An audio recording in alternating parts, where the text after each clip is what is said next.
একে তো শুক্রবার, এর ওপর আবার আল্লাহর রহমতের বৃষ্টি নামছে।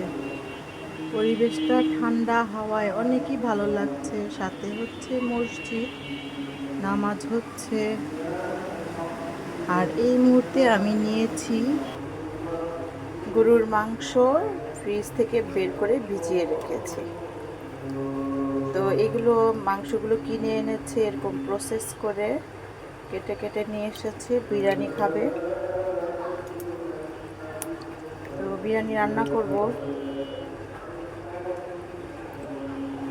আর পাশে এই যে একটা কাপে কিছুটা বাদাম, কিশমিশ এগুলো বেটে নিব, পেঁয়াজ টিয়াজ কেটে নিব। এখানে পেঁয়াজ, তেজপাতা, 4-5টা এলাচি, দারচিনি আর বাদামগুলো ভিজিয়ে রেখেছিলাম, সেটা বেটে নিয়েছি। এখন একটি কড়াইতে দিয়ে দিলাম তেল, এর মধ্যে পেঁয়াজ দিয়ে দিলাম, হালকা বাদামি রঙের হয়ে আসা পর্যন্ত অপেক্ষা করবে। এর পাশে দিয়ে দিলাম তেজপাতা, দারচিনি, এলাচি, গোটা মশলাগুলো দিয়ে এখন এর মধ্যে আদা রসুন পেস্ট 1.5 টেবিল চামচের মতো দিয়ে দিলাম। দিয়ে এখন ভালো করে একটু নাড়াচাড়া করে নিলাম। এর মধ্যে দিলাম পরিমাণ মতো লবণ আর শুকনা মরিচ গুঁড়ো, একটু হচ্ছে ধনে গুঁড়ো আর আমার ঘরে রাখা গরম মশলা গুঁড়ো 1 চা চামচের মতো দিয়ে একটু পানি দিয়ে দিলাম। দিয়ে একটু কষিয়ে নিলাম। কষানো হয়ে গেলে আমি দিয়ে দিলাম মাংসগুলো। তো মাংসগুলো ভালো করে কষে তারপরে এর মধ্যে গরম পানি দিয়ে ভালো করে রান্না করে রাঁধুনি মশলাটা আমি পুরোটাই দেইনি, সম্পূর্ণ আধা দিয়েছি। আর যদি প্রয়োজন হয় তাহলে পুরোটাই দিয়ে দিব। তো এরই মাঝে আমার পুরোটা দেওয়া হয়ে গিয়েছে। তারপর এখন হচ্ছে কষানোর পালা। তো ভালো করে কষিয়ে নিচ্ছি। পানিটা শুকিয়ে আসলে আবার দিয়ে দিব।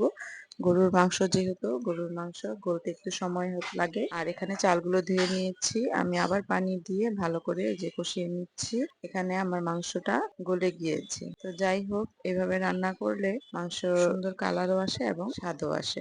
মাংসটা নামিয়ে ওই চুলায় দিয়ে দিলাম একটি হাঁড়ি। হাঁড়িটা গরম হয়ে এসেছে। এর মধ্যে পরিমাণ মতো তেল দিয়ে দিলাম। তো 1 কেজি পরিমাণ চালের মধ্যে আমি প্রায় 1 কাপের মতো তেল দিয়ে থাকি। তারপর গরম মশলাগুলো দিয়ে ভালো করে একটু ভাজা ভাজা করে নিয়েছি। এখন চালটাকে ভাজা ভাজা করে নিচ্ছি। এরই মাঝে আমি দিয়ে দিয়েছি পরিমাণ মতো লবণ।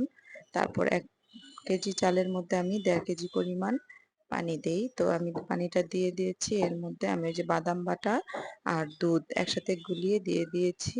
আর তারপর হচ্ছে মাংসগুলো রান্না করা, সেটাও দিয়ে দিলাম। চালটা একদম গায়ে গায়ে এসেছে। এর মধ্যে তাওয়া দিয়ে তারপর দমে দিয়ে দিব। বাস হয়ে গেল রান্না। কতক্ষণ লাগে বিরিয়ানি রান্না করতে? আমার কাছে কিন্তু বিরিয়ানি রান্না করতে একদম সহজ পদ্ধতি মনে হয়। সবকিছু রান্নার চাইতে বিরিয়ানি রান্নাটাই মনে হয় যে খুব সহজ হয়। এভাবে তরকারি টরকারি রান্না করলে মনে হয় যে বিভিন্ন ধরনের ঝামেলা কাটা বাটা থাকে। তো বিরিয়ানি রান্না করতে গেলে সোজা মনে হয় এবং বেড়ে খাওয়াতে এবং খেতেও কিন্তু খুব সোজা মনে হয়।